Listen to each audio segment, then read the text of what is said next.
Bismillahirrahmanirrahim. Assalamualaikum warahmatullahi wabarakatuh. Baik, hari ini kita akan bercerita sedikit tentang cerita seseorang tentang hatinya.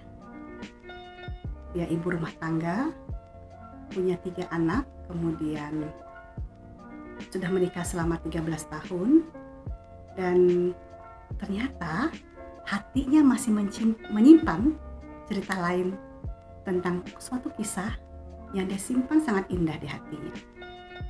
Jadi dia merasa bahwa dia masih punya cerita atau yang dikenal dengan CLBK, cerita lama belum kelar, dengan seseorang, dan akhirnya orang itu masih ada dalam ingatan dia, dan sampai pada posisi dia masih menjalin komunikasi dengan orang tersebut.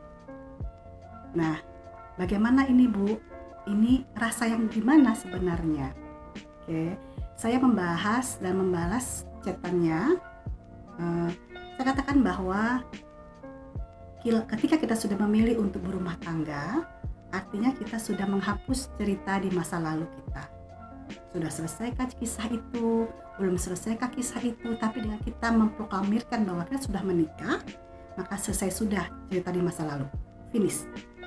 Nah, ketika masih ada kenangan atau ketika masih ada sesuatu yang tersimpan dengan rapi di memori kita, bahkan di hati kita, maka perlu dipertanyakan bagaimana sebenarnya keseriusan komitmen kita dengan pasangan kita. Tapi kan, Bu, saya tak pernah bertemu, cuma chatan saja, paling pun telepon, tidak pernah video call kok. Tetap saja itu namanya selingkuh. Tapi istilah kerennya itu selingkuh hati. Tapi ingat, itu jauh lebih berbahaya. Karena apa? Karena hati inilah tempat Allah itu melihat keadaan manusianya, keadaan umatnya.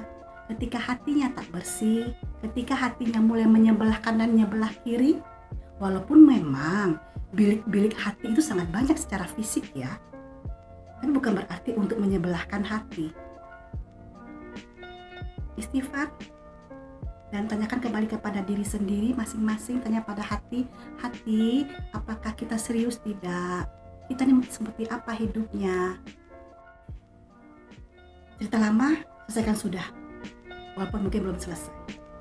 Daripada menjadi selingkuh di hati, daripada menjadi selingkuh hati, itu jauh lebih berbahaya. Karena Allah Maha mengetahui dan Allah hanya melihat hati manusia, hati umatnya, tidak yang lain. Oke, alhamdulillahirabbil alamin. Assalamualaikum warahmatullahi wabarakatuh.